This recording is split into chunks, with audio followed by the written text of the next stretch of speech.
So first, I want to cover what is knowledge synthesis research. And I'm going to give a little bit of my background.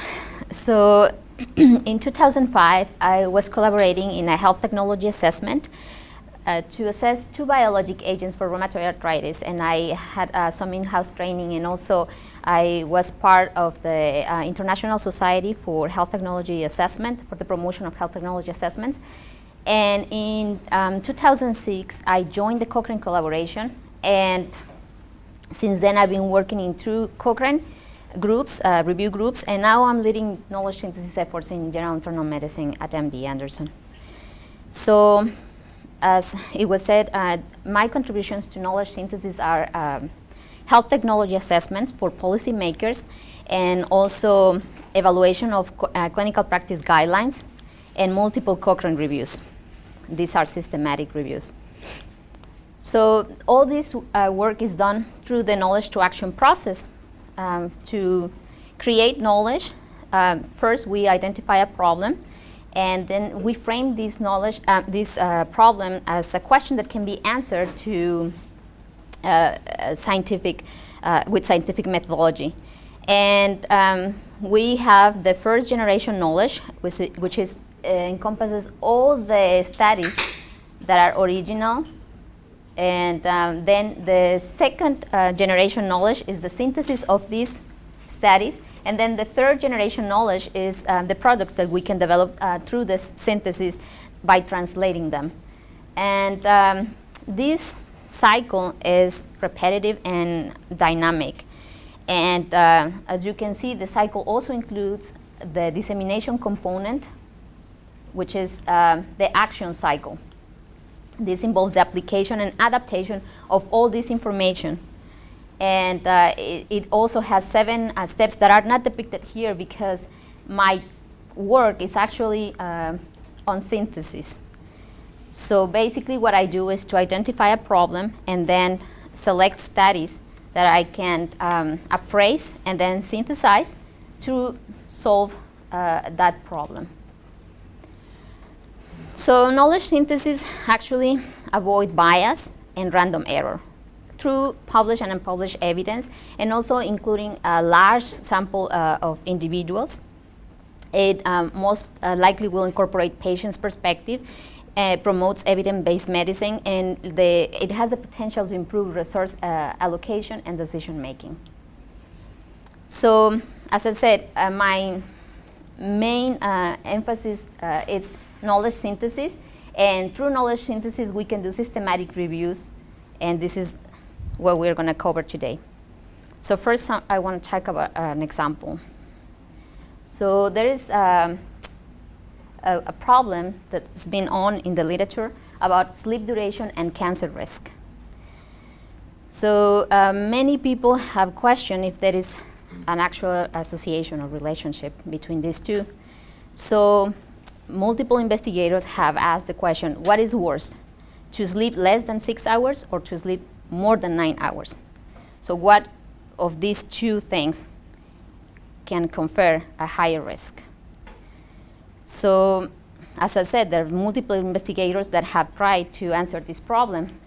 10 studies so far have been published in breast, prostate, ovarian, endometrial, thyroid, and colorectal cancer, all of them with mixed results. So to solve this problem, one study analyzed results of all studies together. And what they found is that neither short nor long sleep duration were associated with increased cancer risk. And the only exception was colorectal cancer, which conferred a 29% increased risk in people that were sleeping more than 9 hours.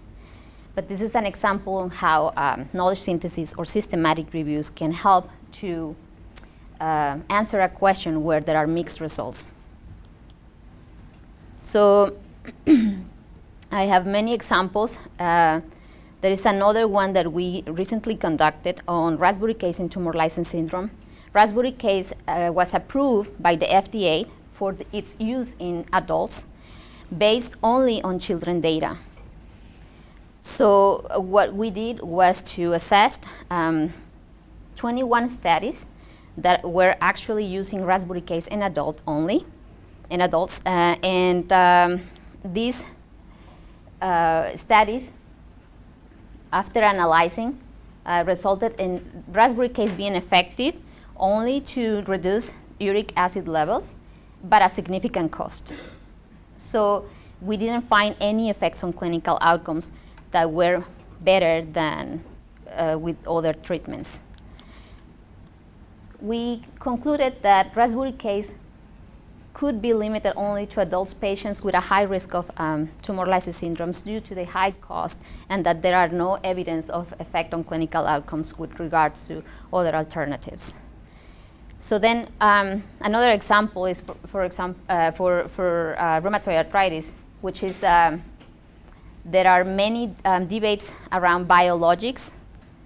Many people think that are not safe to use. In fact, the FDA have released a warning for lymphoma with these biologic agents.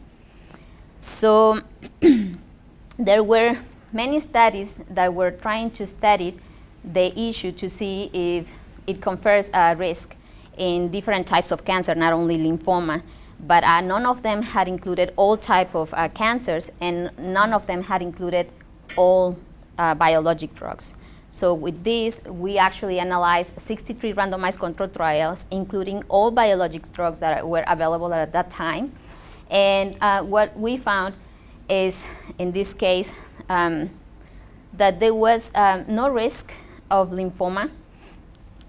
And as you can see, we didn't find with any other type of cancer. And this information has impacted clinical practice guidelines. This is an example how systematic reviews can be very useful. So the objective of this talk is going to be to understand the difference between a narrative and a systematic review, and then to learn the Cochrane methodology for conducting systematic reviews.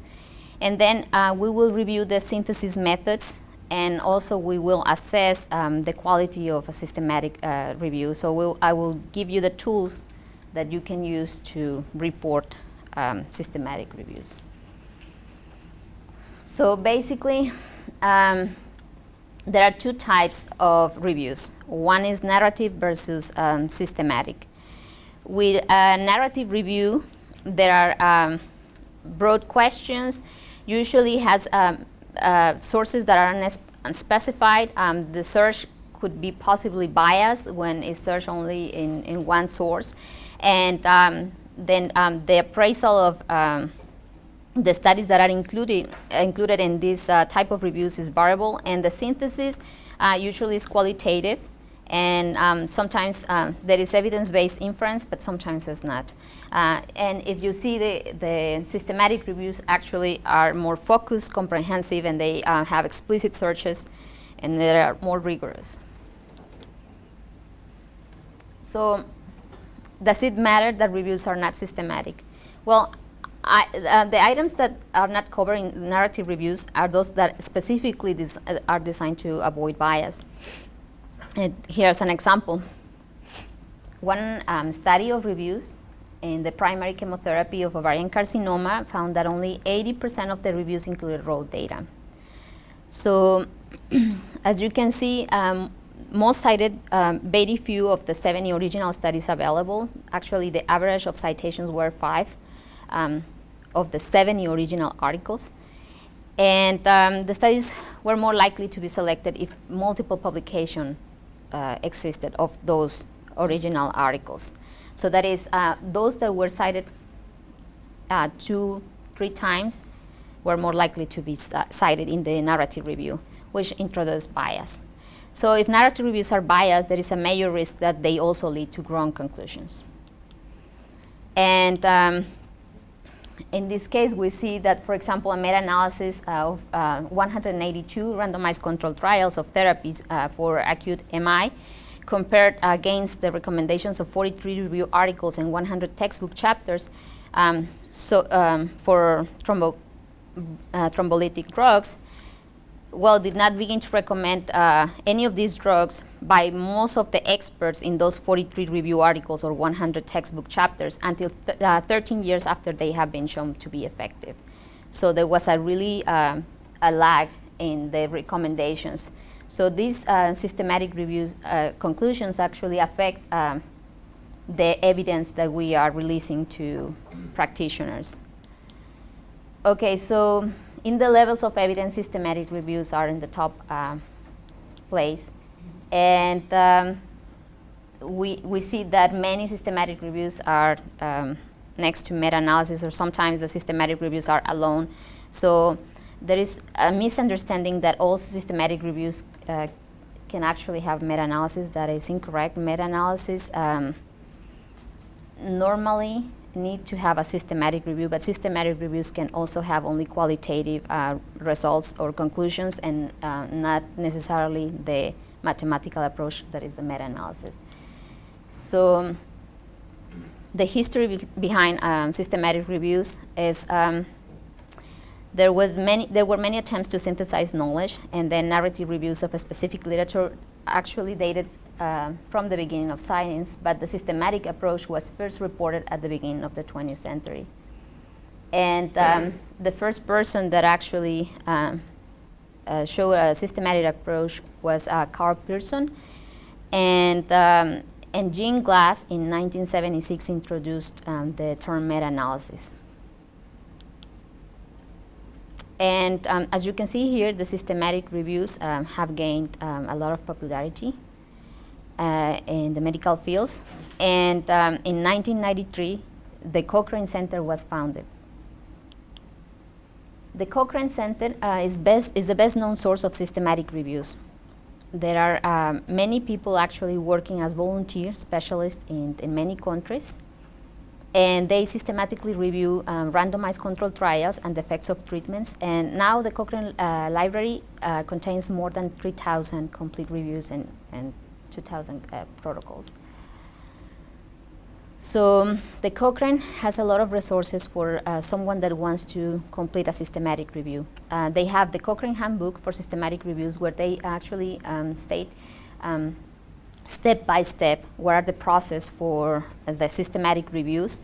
They also have RefMan homepage. RefMan is the software that Cochrane uses to analyze data. And they also have the style resource, and also how to republish the reviews. Most of the Cochrane reviews are updated every 2 years.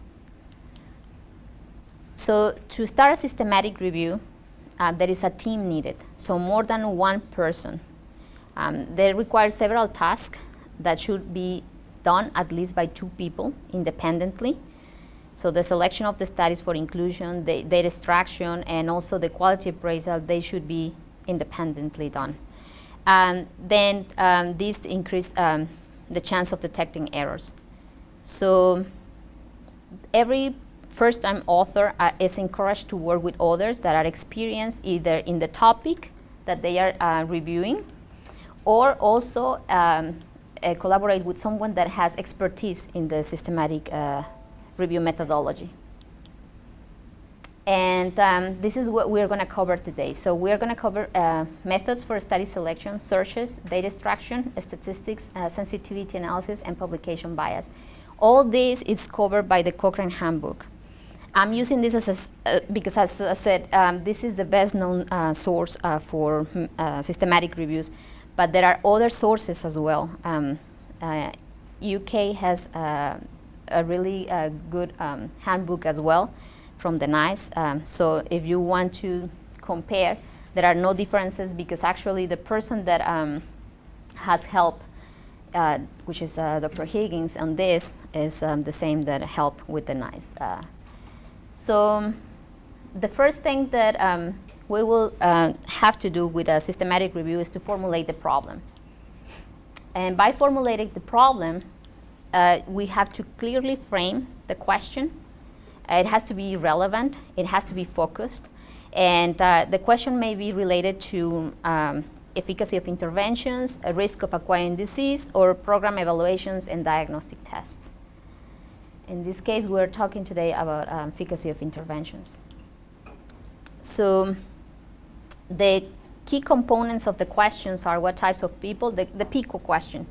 And why is this relevant? Because the PICO question has to be sent to the librarian or the information specialist who is going to run your search. So most likely, the librarian or information specialist is going to ask you for this question. So what types of people are you going to include? The comparisons and interventions, what are the outcomes and the types of study designs. And you will have to say if you want to do this search in a broad or a narrow fashion. So then the next step after developing your PICO question is locating and selecting studies. So first we have to ensure that all possible studies are identified to minimize the selection bias.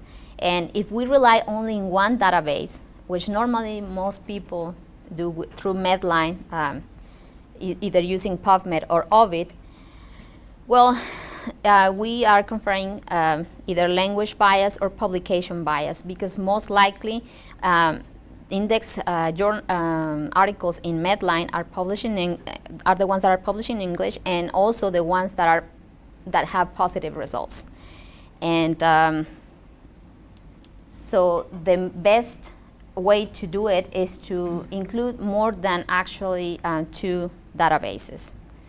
The ones that I'm listing here is the ones that I prefer to use for the interventions, which is Medline, either through Ovid or PubMed, Embase, the Cochrane Central Register of Controlled Trials, which is central, Lilex, if the topic is relevant for Latin American literature, Web of Science, because it's going to give me abstracts as well.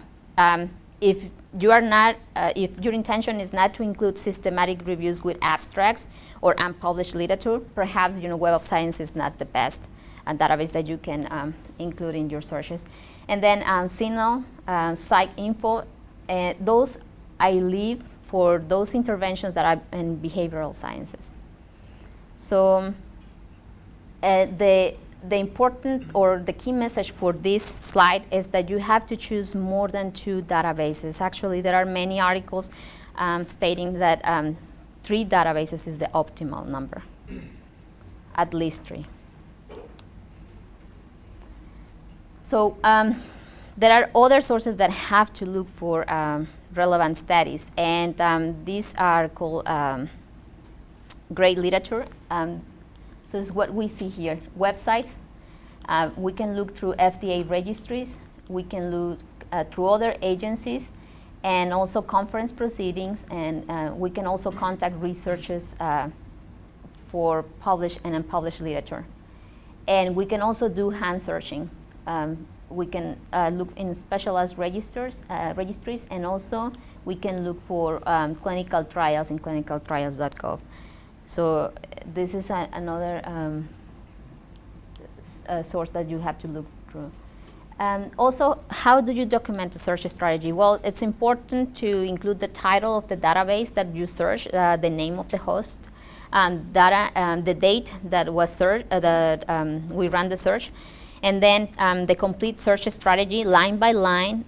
There is no need to include the records that we retrieve line by line.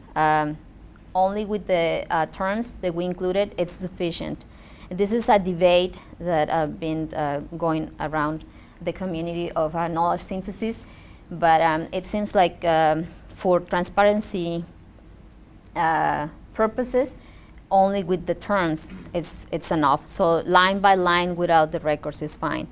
And then we have to include also a summary of the search strategy in 1 or 2 sentences, and then we have to state if there are any restrictions.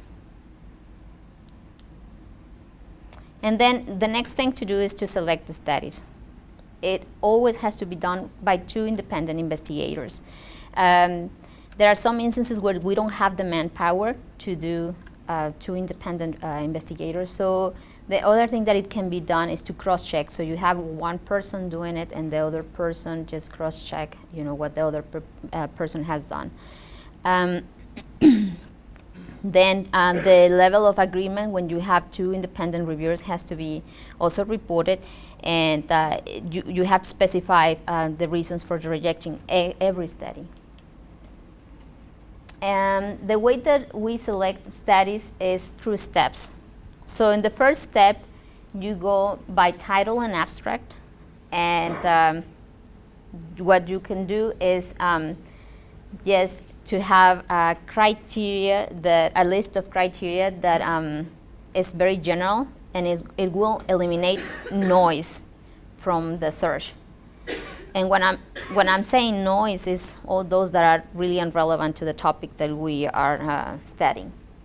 And then the inclusion criteria as intervention, patient population, study design, outcome measures, and other type of study features, for example, the duration, are the things that you can include to start eliminating or excluding articles. So what are the issues? Then you can do blinding for the selection. That is, you can eliminate the name of the authors and affiliations from the abstracts.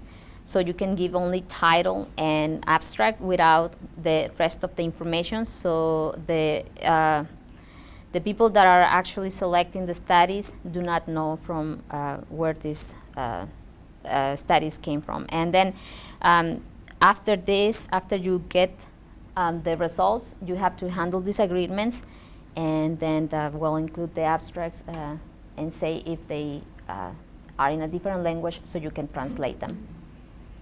And this is an example of the flow chart for each one of the steps that we have to follow for the study selection. As you can see, in here we have the step 1 where we just go over the title and abstract. In step 2, you get the full text, and you also have to give the reasons for exclusion. And then you can do an extra step if you have more criteria so you can further eliminate, and then at the end you'll have the number of studies that you are including. The flow chart has to follow the PRISMA statement recommendations, so I'll go through it at the end. The next step is collecting the data. So we have to collect the study characteristics, and that includes the size of the study, the characteristics of the patients, the details of the interventions, and the details of the outcomes. This is what it goes to your tables. So this is very important to be collected again independently, and this is the table number 1 of every paper. This is table number 2, and most likely this will be in table number 3. So table 1 is always where you report your patient characteristics or your study characteristics, and table 2 is the one where you report the interventions and the outcomes. And the statistics also that you have to collect is the sample size and any number of events or continuous variables that you want to include in your study for the meta-analysis. The next step is the quality assessment. So in this case, I'm just presenting the risk of bias tool. The risk of bias tool is the quality instrument that we use to assess randomized controlled trials that was released by the Cochrane collaboration. And we are using this tool because it has been validated, and it's actually the one that is recommended also by the great people. So the first thing that we assess is selection bias through random sequence generation. So we read the paper in the methods and check that the study had actually included a statement where they described the sequence generation, how it was performed. If there is a statement, either you can judge low risk of bias or high risk of bias. If there is no statement, then you say unclear. And the same for allocation concealment.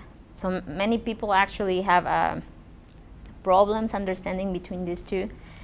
So this one is how you generated the list of random numbers, and this one is who kept that list. So it is concealed. And most likely randomized controlled trials, unless they are from pharmaceutical companies, they don't describe this. Pharmaceutical companies, normally they hire people that are external, and they actually do state something in their articles. Then the next thing that it's supposed to be assessed is the blinding of participants, but that's up to if it's a blinded, double-blinded, or just single-blinded, or whatever the study states that it is. So you have blinding of participants, blinding of the outcome assessed, and also you have to do it for the type of outcome. In this case, you see that there was a patient-reported outcome, and this was mortality, and both outcomes have to be assessed. So what happens is that most people only assess this blinding of participants, and also forget about assessing if the primary outcome at least was assessed blindingly. And these also can be graded as low risk of bias, high risk of bias, or unclear if there are no statement in the article about this. Then the next one is incomplete outcome data, if it was addressed or not, and this is related to attrition bias. So as you can see here, you have to give a comment to judge if it was high risk of bias or low risk of bias. And these are criteria that you set a priori. So you will say what is for you, what would confer to you or to the field or to the topic a high risk of bias. And the same is going to be for long-term and short-term outcomes. And then the last domain is selective reporting. So then most studies, most randomized controlled trials, they do not have a protocol that was published a priori. And so it's impossible to know if they are actually picking what outcomes to report at the end. And so most likely you will confer an unclear in here. But there are some studies that they do have a protocol published, sometimes through Prospero, which is a registry of protocols for systematic reviews, sometimes through Cochrane, which has another protocol for systematic reviews, and sometimes in journals. I mean, there are some journals that are actually accepting protocols for randomized controlled trials. So, and the other source that we go through is also clinicaltrials.gov. They do have the outcomes stated a priori. So if you have any of these sources and you have the protocol, so it's pretty easy to say if this was high or low risk of bias. If you don't have any of those sources, then you have to go by if those outcomes that were reported are normally listed in all the other trials that are relevant for the field, for the topic. Okay, so the next thing after assessing the quality of the studies is the analysis. And I'm going to stop here just to ask if there are any questions about systematic reviews that you have, because as you mentioned, you are working in 2 systematic reviews. So if you have any questions, because I'm going to go through the meta-analysis. Yeah. This may be more pertinent to the meta-analysis, but you referenced getting data on clinical trials.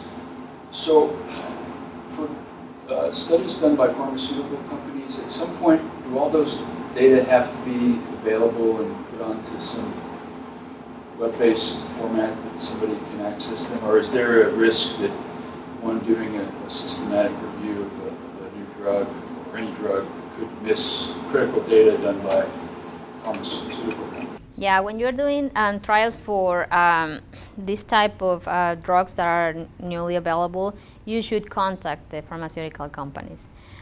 They normally do release their information, and if you just provide an explanation of what you're doing, they normally do release it. I don't think that is enough to just go to clinicaltrials.gov or any other type of registry to say what they have included, because sometimes they do just include certain outcomes and not the complete report of outcomes. So I suggest that for this type of reviews, which are interventions for new interventions or new drugs, it's very important to contact the pharmaceutical companies or the industry. Okay, but the drug companies are legally bound to make that data available. Is that? That's correct, but not in all the. I mean, not all the time they do it. Okay. That is true. That is true. I don't know how long they would take to actually post that data in clinicaltrials.gov, or where they are going to actually release it. But it's true, yeah. And sometimes even the FDA, when they go through their reviews, they post the information that they got from the pharmaceutical companies. So sometimes it's not even necessary to contact them, because the FDA will have that information in their website. They have these full reviews that are hundreds and hundreds of pages with all the information that was provided from the company. And they do have information on other trials that were never released to the public. Do you have any other questions? I mean, this is the moment that you have to ask me for anything that is pertaining to systematic reviews. Any steps that you are struggling with? No? Okay. So let's go to analysis. There are two types of analysis that can be done. For systematic reviews. As I say, qualitative, where you have only a table displaying the information without doing any type of mathematical approach, and also the meta-analysis. So with meta-analysis, you can increase the power to detect an overall treatment effect, and this gives you estimation of the degree of benefit associated with particular study treatment, assessment of the amount of variability between studies, and then you can reach agreement where results from different studies are discordant, and also it gives you identification of study characteristics that can be associated with particular effective treatments. And so this is just to state the difference between systematic reviews and meta-analysis. So the systematic review is the process that we covered before. It's just the steps that you go through. And meta-analysis is the statistical methods that you apply to summarize or pull the information of that systematic review. There are some meta-analyses that are done without systematic reviews, and those are done by pharmaceutical companies, where they have all the randomized controlled trials available because they were the ones that released the drugs. So they do their own pooling. But that's the only case. In any other case, it's not possible to do a meta-analysis without a systematic review. It is possible, but it would be biased. So we have in the analysis point estimates. Then we'll have 95% confidence intervals. We have diamond graph, p-value, statistical test for heterogeneity, sensitivity analysis, sources of bias, and publication biases that we can test with finite plot. And this is the forest plot. The forest plot is depicted here. And this is just a forest, so you can see how it's similar to this. These are the trees, so for people to remember. And what you have here is an output from Refman. So this is the statistical package that you can use when you're not too proficient in other statistical software. This is downloaded for free from the Cochrane collaboration. And the only thing that you have to do is to extract the data and just enter that into the software. The rest is calculated by the program. So you'll need to know what are the things that are needed. First, you need to list all the trials that you are evaluating. And then once that you have included or entered all the information, there's going to be a square for each study. And then each study is given a weight. So not all the studies' weight is exactly the same. And in here you have the area of the square is proportional to the statistical strength of the evidence in the study. So more subjects in the study, larger the square. And then we have the horizontal line, which is the confidence interval of the study. So the larger the confidence interval, the larger the line. And then we have, if the confidence interval is not statistically significant, then this line is going to be crossing the horizontal line, which is the unit. And we have in all cases a big diamond, which is the overall pool estimate for the whole analysis. And in some cases we have subgroup analysis. So we have one group here and then the other group in here.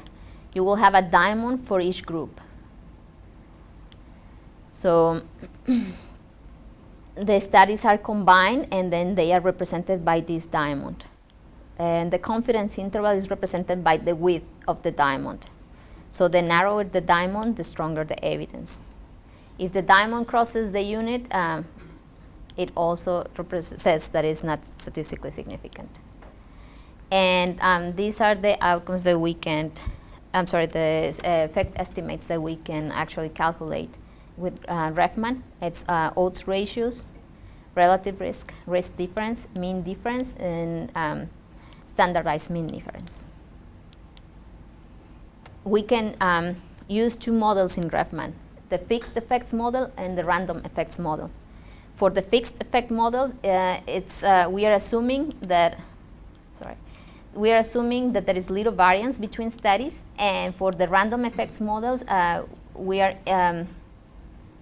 saying that between studies there is variance and gives wider confidence intervals. It's more conservative than fixed effects models, and it must be used if the studies are heterogeneous. Of course, if the studies are too heterogeneous, with more than 40% of inconsistency, Cochrane recommends not to pool the data.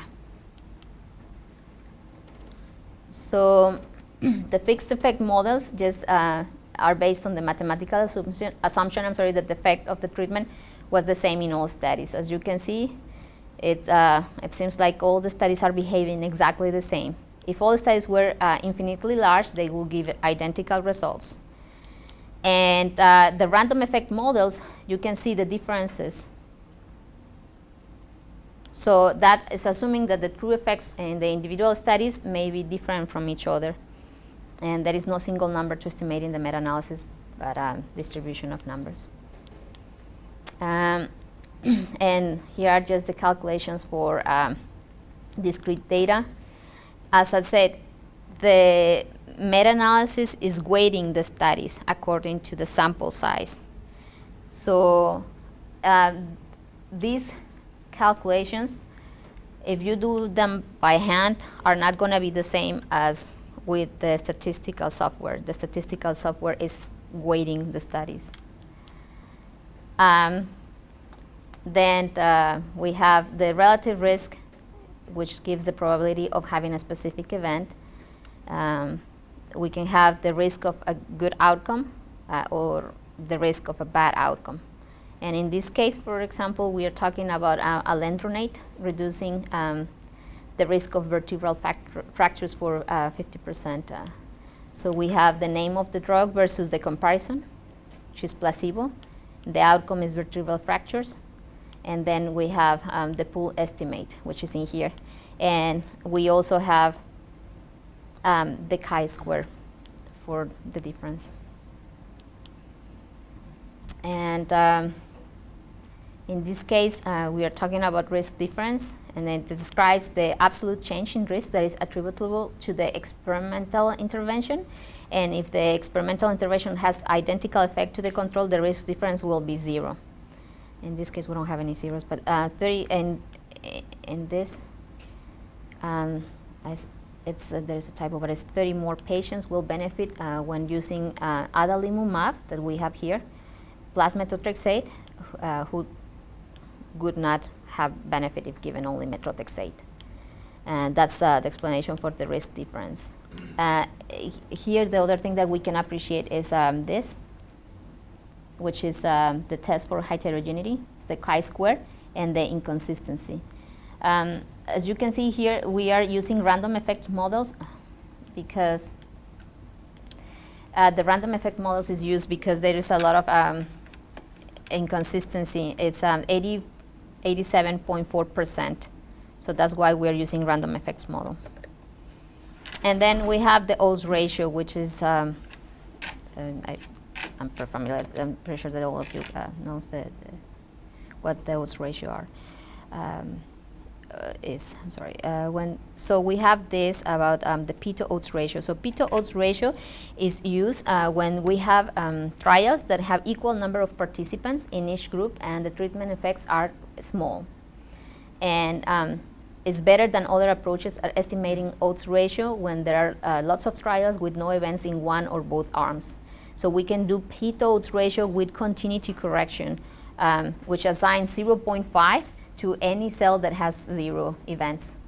So it is the best method to use with rare outcomes like malignancies, mortality, etc. So in this case, we see that alendronate reduced the odds of retrieval fracture to about 51%, what they would have been with the other, with placebo, with nothing. Then we have the odds ratio with Mantel-Hansel approach. It was developed over 48 years ago, and it assumes a fixed effect model and combines studies using a method similar to inverse variance. That is what we have discussed previously. And then we also can calculate number needed to treat.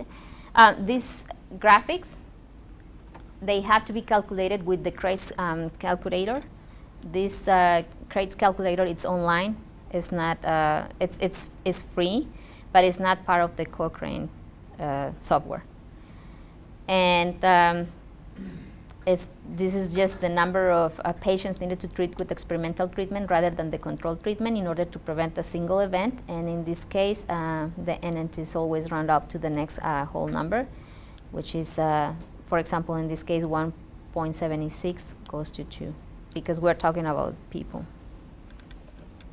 Then we go to mean difference and standardized mean difference. The mean difference is measures the absolute difference between the mean value in two groups in a clinical trial and also estimates the amount by which the treatments change outcome on average. And a weighted average is an average where the results of some of the studies make a greater contribution to the total than others. Sample size is the main factor in determining the weight for a trial, as we discussed. And then the standardized mean difference uses summary statistic and meta-analysis when the trials all assess the same outcome but measured in a variety of ways, like pain.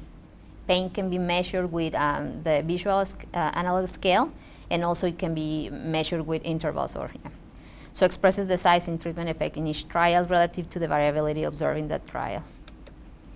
And so the meta-analysis, as I said, is not always appropriate for all the systematic reviews. If it's performed, we have to weight the average of the results for all available relevant studies. And the weights are typically based on the sample size and also the variance. And the best approach is to combine studies using same interventions. So it is really important because that's something that novice people do, that try to combine everything with everything. It's very important for you to combine only the comparisons that are similar. The sources of heterogeneity is that when we are trying to combine things that are not equal. So if you are trying to evaluate, for example, drug A versus placebo, and then you combine that with another trial that is drug B versus drug C, you cannot combine those. I mean, it's not possible because they are totally different. So heterogeneity is the substantial differences in trials, and we can see when they're more than expected by chance alone in patient populations and interventions and outcome measures and duration of trial. So all these have to be taken into account when we are doing a meta-analysis. The statistical heterogeneity also can come, that is the variation in true treatment effects, and it can be through the magnitude or direction. So how can you identify heterogeneity? First, it's common sense just to look at the characteristics that I mentioned. Are the studies similar in population, interventions, etc.? And also you can eyeball the point estimates, and you can do statistical testing. With Cochrane statistical software, which is RefMan, you can use the I-square to do it, or the Cochrane Q-test. And how do you deal with this? So if the studies are not heterogeneous, you can just do fixed effect models. But if they are heterogeneous, you can either ignore and continue with the fixed model, which is not the best thing to do, but you can do that.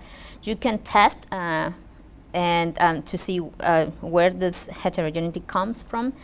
You can incorporate the heterogeneity and run a random effect model, and or you can explain it by subgroup analysis.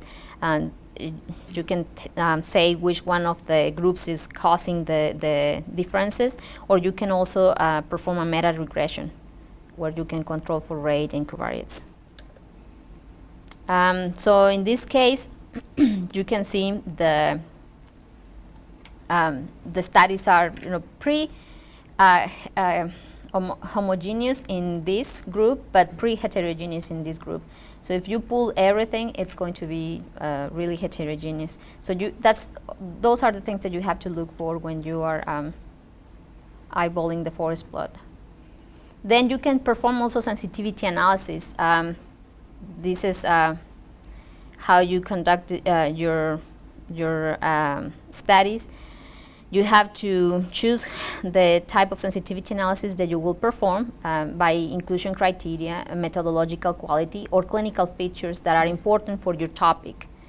And then choose also the statistical methods that you will use, either fixed or random effects. You would use intention to treat or on-treatment analysis or per protocol.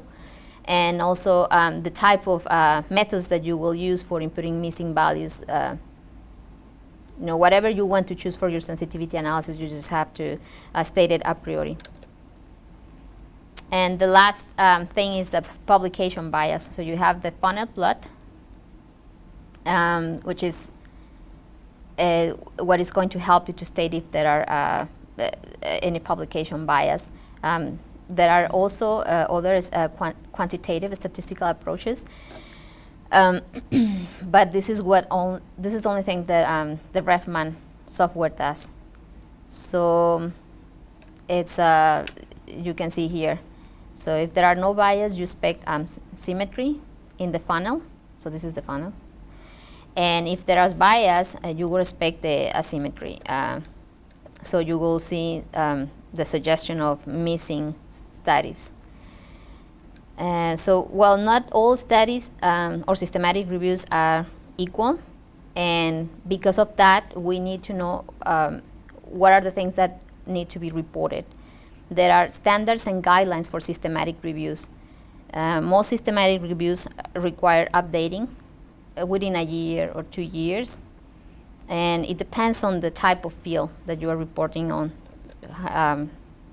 So for the standardization of reporting, we have the PRISMA statement. This is set of it's a checklist. It's a set of items that will help the reader to state all the things that are needed for transparency in a systematic review. Most journals now require either PRISMA or MOOS, depending on whatever you are reporting. If you are reporting on a systematic review of randomized controlled trials, you would use PRISMA. And you would use MOOS if it's observational studies what you are including in your systematic review and meta-analysis.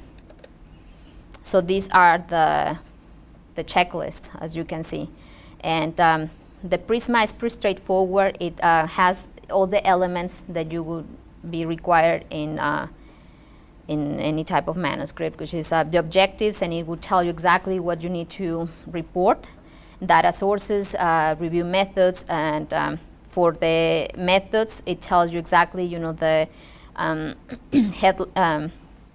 headlines, I guess, that you should include in your manuscript. And for the MOOS, it's the same.